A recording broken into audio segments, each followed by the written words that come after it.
So hello everyone, हम लोग कर रहे थे एक्सरसाइज 7.1। चैप्टर का नाम है कोऑर्डिनेट ज्योमेट्री। ठीक है, तो प्रॉब्लम 3 देखते हैं क्या बोल रहा है वो। Determine if the points 1,5, 2,3 and -2,11 are collinear. ठीक है, तो ये 3 पॉइंट्स कोलिनियर है या नहीं वो पता करना है हमें। तो वो कैसे पता कर सकते हैं हम।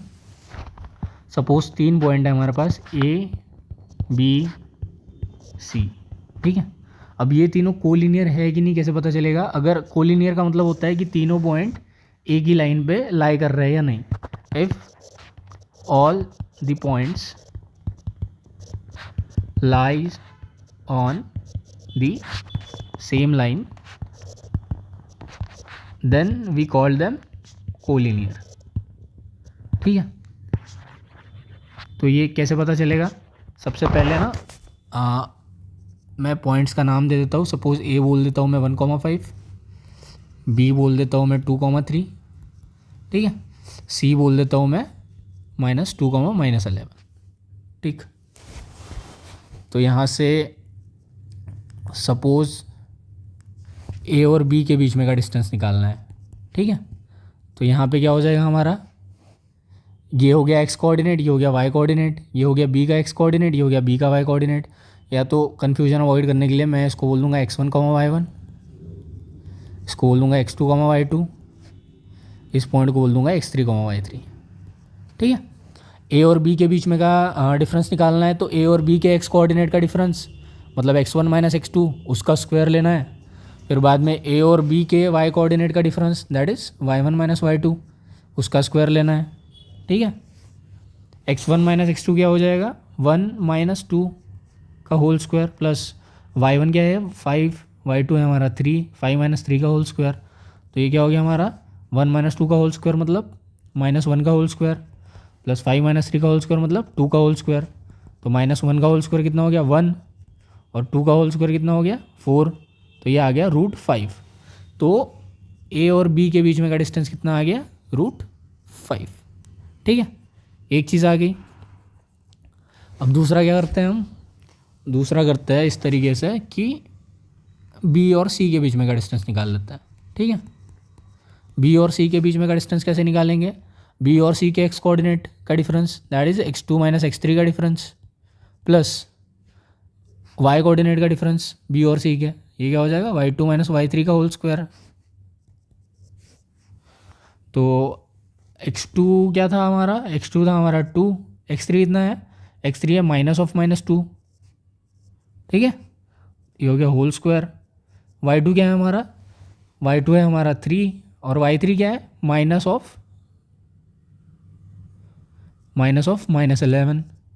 इसका होल स्क्वायर। तो ये हो गया 2 -2 इज 2 + 2, तो 2 + 2 का होल स्क्वायर प्लस 3 -11 इज 3 + 11, 3 + 11 का होल स्क्वायर। तो बाद में 2 + 2 का होल स्क्वायर तो हो जाएगा आपका 4।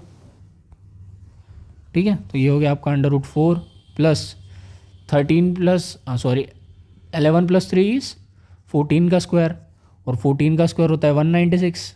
ठीक है, और 196 में ये ऐड करेंगे हम 4 ऐड करेंगे तो क्या हो गया √200। ठीक है, √200 को कैसे लिख सकते हैं हम, √200 को लिख सकते हैं हम 2 × 100। ठीक है, और हमें पता है इसको सेपरेट करके लिख देंगे तो क्या हो जाएगा √2 × √100। ठीक है, तो √2 तो एज इट इज़, √100 मतलब 10 का स्क्वायर, स्क्वायर रूट से कट गया तो ये आ गया हमारा 10√2। तो बी और सी के बीच में का डिफरेंस कितना है, बी और सी के बीच में का डिफरेंस है 10√2। ठीक है, सेम चीज़ करेंगे। अब ए भी निकाल लिया, बी सी निकाल लिया, अब सी ए निकाल लेते हैं। ठीक है, आखिरी में क्लियर हो जाएगा आपको कि ये ऐसा क्यों कर रहा है। तो ए और सी के बीच में का डिस्टेंस निकाल लेते हैं। कैसे आ जाएगा वो, ए और सी के एक्स कोऑर्डिनेट का डिफरेंस मतलब x1 - x3 का होल स्क्वायर प्लस ए और सी के वाई कोऑर्डिनेट का डिफरेंस मतलब y1 - y3 का होल स्क्वायर। x1 था हमारा 1 और x3 कितना था हमारा -2 का होल स्क्वायर प्लस y1 था हमारा 5, y3 कितना था, -(-11) का होल स्क्वायर, ठीक है। तो 1 और 2 जो है हमारा वो कितना हो जाएगा, ये हो जाएगा 1 -(-2) इज 1 + 2 मतलब 3 का होल स्क्वायर, प्लस 5 -(-11) मतलब 16 का होल स्क्वायर, ठीक है। बिकॉज 5 + 11 हो जाएगा और 5 + 11 इज 16, और 1 + 2 हो जाएगा, 1 + 2 इज 3, तो ये हो गया 9, और 16 का स्क्वायर होता है 256, तो 256 और 9 कितना हो गया, 9 और 6 15 के 5 कैरी 1 इज 2, 265 हो गया, अंडर रूट हो गया 265। इसको ब्रेक डाउन करके कैसे लिख सकते हैं हम, अंडर रूट ऑफ 265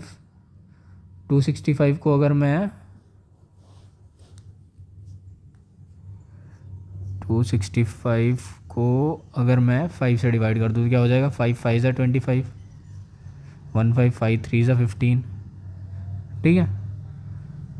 तो ये हो जाएगा हमारा कुछ इस टाइप से, 53 × 5 करेंगे हम तो 265 आएगा, और 53 किससे डिविजिबल है, 53 किसी से डिविजिबल नहीं है,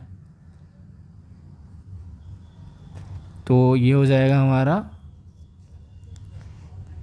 √53 × √5, ठीक है। तो ये आ गया हमारा AC। तो यहाँ से क्लियरली दिख रहा है मॉड AC आ रहा है हमारा √53 × √5, ठीक है।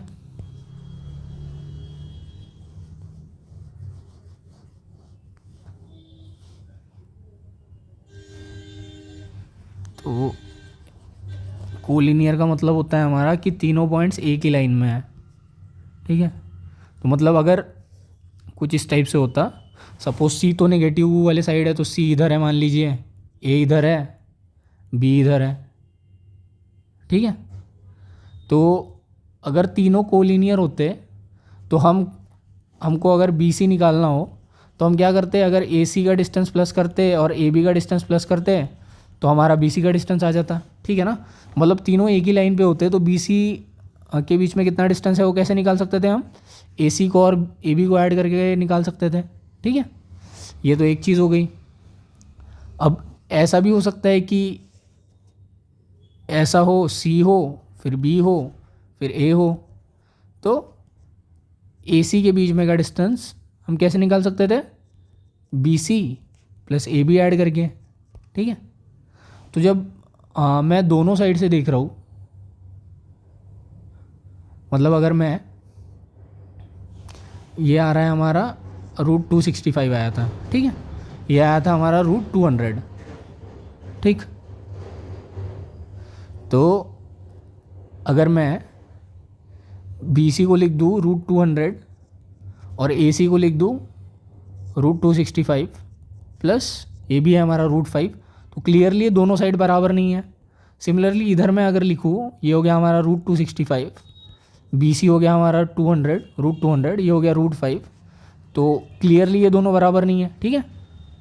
क्योंकि √200 ये ऐसे √A + √B = √A + B ऐसा तो होता नहीं है, ठीक है, ये पॉसिबल नहीं है। तो क्लियरली दिख रहा है कि तीनों एक लाइन पे नहीं है, क्योंकि या तो ये वाला केस ले ले या तो ये वाला केस ले ले, दोनों केस में ए मतलब जो एंड पॉइंट का डिस्टेंस है इन दोनों का सम नहीं आ रहा है। तो इससे ये क्लियर होता है कि ये दोनों, मतलब कोई भी केस ले लो, आपके जो तीनों पॉइंट्स है एक लाइन में नहीं है, ठीक है। अगर एक लाइन में होते तो क्या होता, ये वाली कंडीशन सेटिस्फाई हो जाती या तो ये वाली कंडीशन सेटिस्फाई हो जाती, ठीक है। तो कंक्लूजन ये आया कि पॉइंट्स कोलिनियर नहीं है।